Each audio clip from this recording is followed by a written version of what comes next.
Hi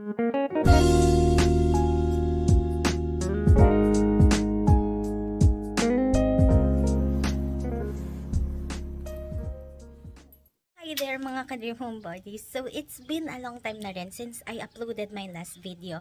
And I guess this is the best time to show you guys ano ba yung nangyari doon sa bahay na pinarenovate. To some of you, para magkaroon kayo ng idea, yung bahay na kung nasan kami ngayon, ito yung bahay na napalalunan namin sa Pag-ibig Acquired Asset.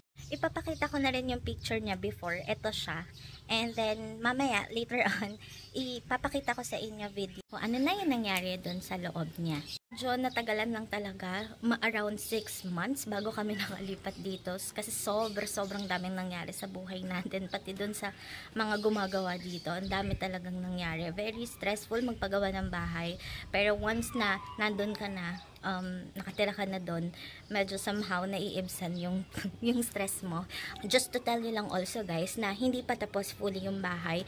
Pina-prioritize ko lang talaga is yung loob para makalipat na kami. Since nagre-rent kami doon sa kabila and magkano rin yun, diba, per month, edi idadagdag na lang din namin para sa home renovation namin dito.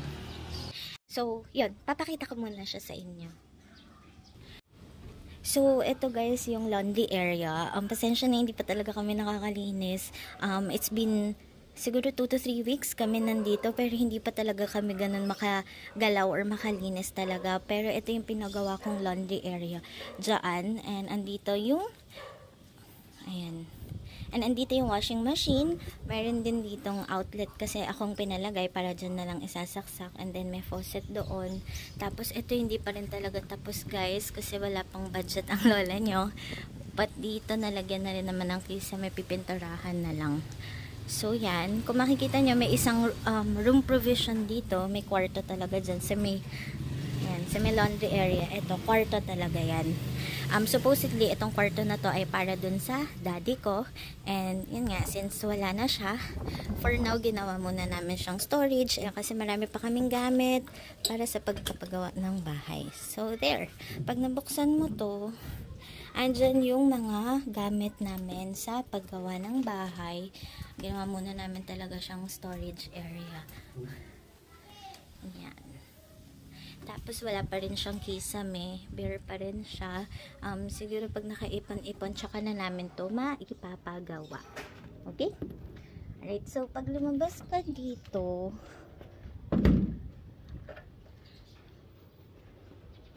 ayan, basically pag lumabas ka, ito yung pinakalabas namin talaga. Ayan. And then, makalat pa rin. Hindi pa rin talaga kami makakapaglinis kasi soon gagawin pa ito. Plano ko magpalagay dito ng tambayan, receiving area. So magpapabubong lang ako dito and then eventually pwede na rin yan gawing kwarto. But yun nga, for now naisipan ko gawin muna siyang tambayan. So ipon-ipon muna tayo guys, medyo wala pa tayong budget. Tapos ito, yan, perimeter fence namin, wala pa kaming grills. As you can see, medyo malaki-laki budget pa yung kailangan dyan.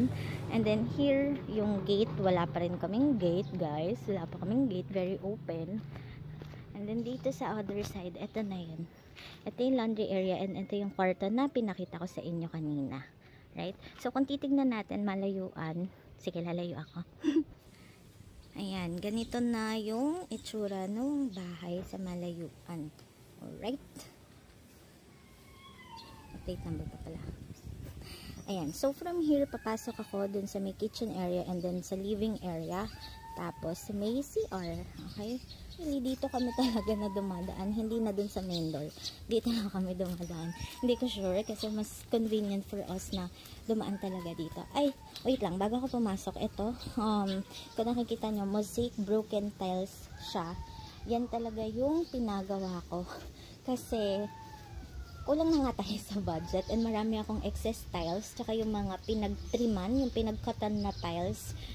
Kaya ang ginawa ko, sabi ko doon sa gumagawa, gawin na lang niya, basagin niya lahat, tapos gawin niyang mosaic tiles. Ayan, para makatipid. Kasi kung hindi, itong buong to, bibili pa daw ako ng 30 pieces na 60 by 60 na tiles. So, dun pa lang magkano na yun. At least dito, di ba? Nakatipid na tayo. Semento na lang, tsaka tile adhesive. Yarn, okay. So, dito naman, door na to, na may mirror finish. Ayan, mirror finish yan. And then, dalawang panel. Tapos, may isang screen door. Na-quote sa akin dyan is 12,000 pesos. Right? So, okay, pasok na tayo. Pagpasensyahan nyo na guys, if medyo magulo, siguro I'm gonna give a tour na lang ulit. Once na okay na talaga, malinis na, and nagawa na yung dapat gawin. Kasi, I was thinking na parang yung bahay is nasa 70% finish pa lang talaga. Okay? Okay, so pagpasok mo dito sa kitchen, buksan ko lang yung ilaw. Ayan. So, as you can see, wala pa talaga kaming dining table. Di pa kami nakakabili. Siguro, bago magpasko, sana makabili na kami. And then, ito yung wall na DIY ko. I did it myself kasi gusto ko talaga ng industrial feel or industrial finish dito sa bahay. So, with that, ang ginawa ko dito, bumili ako ng acrylic skim coat and then hinaluan ko ng semento. Then tsaka ko siya ginanon-ganon lang. As in, pinahid-pahid ko lang siya. Tapos, ang pinang top coat ko is acrylic emulsion. And dito medyo naaalibad-baran lang ako kasi nasobrahan ng pintura or skim coat yan. Kaya plano ko lagyan ng cladding dito para maging accent na rin siya nung wall na to. And also para matakpan na rin yan kasi hindi talaga siya maganda sa mata.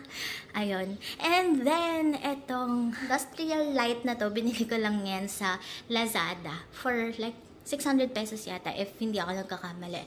Pero sobrang liwanag at sobrang ganda niya. And then itong industrial light na yan or yung light na yan dito sa may dining area, connected siya dito sa exhaust fan.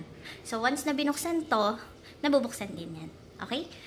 And then ito, existing na namin to. Itong dalawang parang aluminum cabinet na yan, nilipat na namin dito. And then ito ang pinaka-favorite ko. Binili namin to guys sa Japan surplus for 4,200 pesos. And you know why? Ganito siya. Yan. Meron siyang kanya-kanyang mga storage dyan. And then, ayan. Ganyan yung storage niya dun sa door. Ayan. Para mas makita niyo. Ay, malabo. Ayan. Para mas makita niyo. Ganyan. So, wala pa talaga kami masyado mailagay dito sa pantry cabinet namin. But, kung titignan nyo guys, sobrang sulit niya sa 4.2 kasi ang dami mong malalagay dyan. Oy, Oli. Ayan, sobrang dami mong malalagay dyan. Kaya nung nakita ko to talagang binili ko agad talaga. Tapos itong door niya, nilagyan ko lang siya ng stick-on wallpaper. Ito yung nilagay ko dyan. Ayan. And then, ito, plano ko rin takpan na to para hindi kita yung loob. Medyo ayoko nakikita yung loob. Hindi ko lang natapos pa kasi hindi ko pa natapos. Ayan, hindi ko pa siya natatapos. Wala kasi akong cutter na matalas. Ang hirap mag-cut ng gantong klaseng stick-on wallpaper kung wala kang matalas na cutter. And then, dito naman, ito guys, DIY ko lang yan, itong weekend. Kasi parang nasasayangan ako sa space for now. Ang plan dito is maglagay ng floor to ceiling na cabinet or storage. In the future, syempre, wala pa tayong budget. But for now, ganito muna yung ginawa ko para hindi sayang tong space na to. Tapos sa ilalim yun, basurahan. And then, ito yung nabili ko sa Shopee or Lazada. Ayan, yung storage organizer ng mga condiments. Ito guys, ito, syempre, yung stove and then yung range wood natin. Nilagyan ng tambal dyan para hindi kita yung pipe niya papunta dun sa taas. Tapos ito, nilagyan ko muna na yan kasi wala pa talagang kitchen cabinet.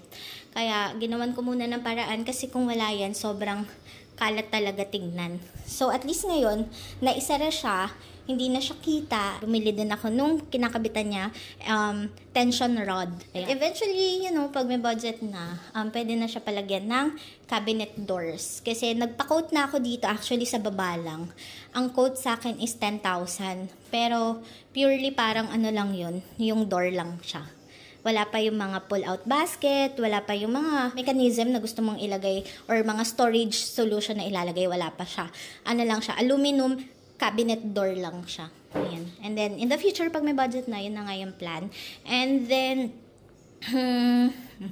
ayan, pasensya na, medyo makalat. But, yung sa sink namin, bumili lang ako nito para doon na siya mismo tutulo sa sink. Meron kami dating tuluan dito, pero it takes up so much space kasi medyo malaki siya. So, ito, mas maganda kasi marami kang space na nasisave dito tsaka dito sa kabila. And then, yung tubig, diretso na rin talaga doon. Hindi mo na kailangan ng salukan.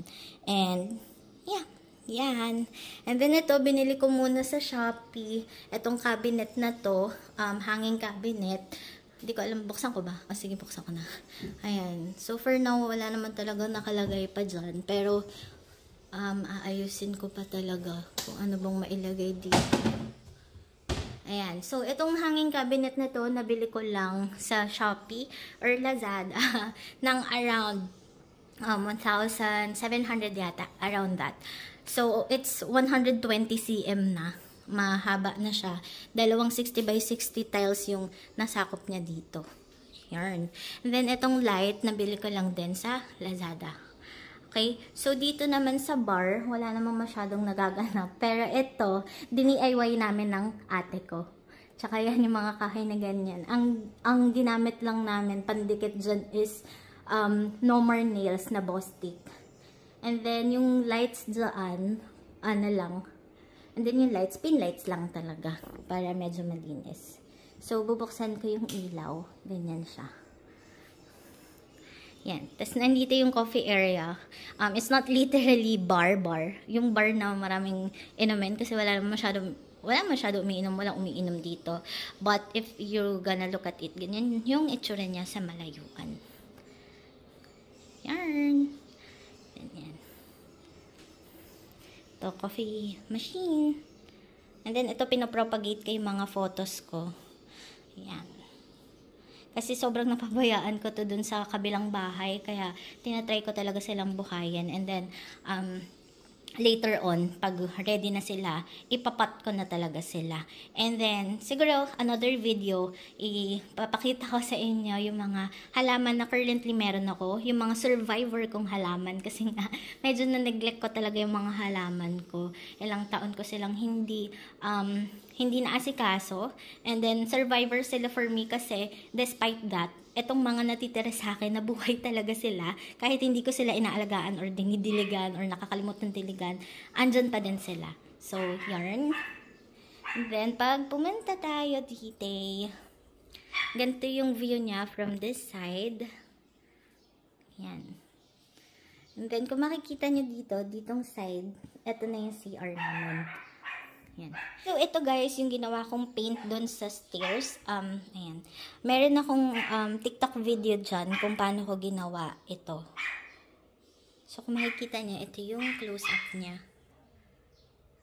Ayan, diba? Parang wood talaga siya. So, if you want to know paano ko ginawa to, just go to my TikTok profile. I'm not sure kung na-upload ko to dito sa YouTube. So, go to my TikTok profile at Dream Home Diary 21. Yan. And then, ano pa bang masyashow ko?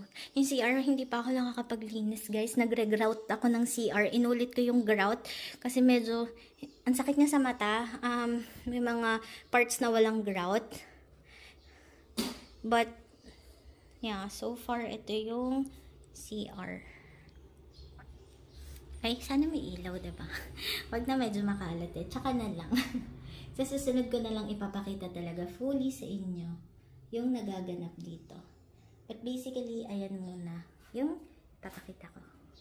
Ayan. Sa CR pala, ayan, meron 4 na pin lights. 1, 2, 3, 4. And then, merong exhaust, main light, tapos water heater, then the shower. Tapos dito nagpalagay kasi ako guys dyan nito.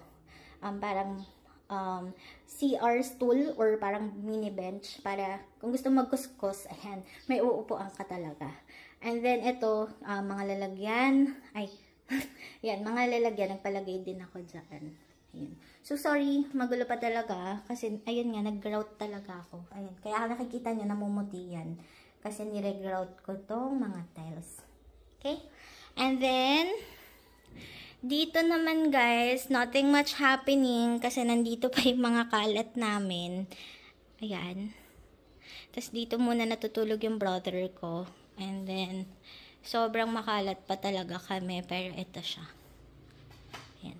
Etong ceiling na to, existing na yan guys. Wala naman akong ginawa or pinabago dyan. Nirepaint lang yan. And then, etong mga itim-itim, pinalagay ko talaga yung paint na itim-itim na yan. Since gusto ko nga industrial, gusto ko may touches ng black, white, wood, and gray. Doon lang ako sa mga yun nagfo-focus talaga.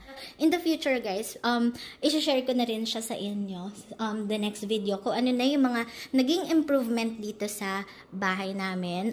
Since madami-dami pa talagang gagawin. Marami pa ako i-DIY and marami pa talaga akong plano dito sa bahay. So, abangan nyo na lang yung next video ko kung ano na yung nangyari doon sa bahay.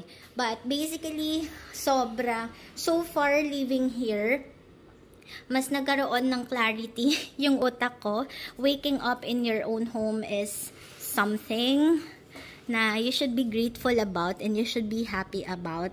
So, dun sa mga nagbibid pa lang sa pag-ibig for close properties, good luck sa inyo, tsagain nyo talaga, and huwag kayo mawawalan ng pag-asa na porket hindi kayo nanalo na once, twice, yun na yun, diba? Huwag nyong susukuan. If really indeed it's your dream to have your own home, then therefore, tsaga lang talaga.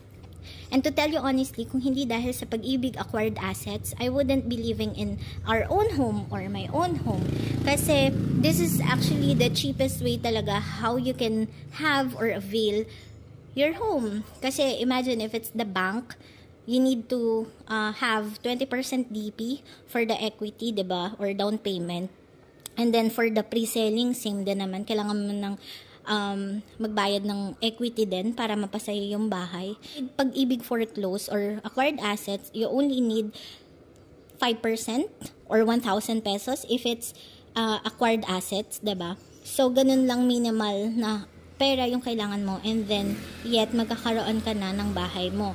Ayan lang, hindi lang siya talaga ganun kadali kasi kailangan mo talagang tiyagain yung bidding, yung pagpaprocess ng papers. Pero syempre, wala namang madali sa sulit, diba, na halaga talaga. So, yun lang yung naging feedback ko. If you want to have an idea, mga tips siguro, and yung process, kung paano ba yung bidding, and paano ko to na-acquire, ano yung mga naging steps, bago ko to talaga actually nakuha, andun lahat sa YouTube channel ko, yung naging journey ko. So, kindly do check that out. Alright? So, I guess, yun lang muna for today's video. Mag-upload na lang ulit ako next para sa update dito sa bahay. At sana magkaroon na kami talaga ng gate. Ito talaga yung pinapangarap namin, gate tsaka grills. Ayun lang. Thank you everyone. Have a nice day. Bye-bye!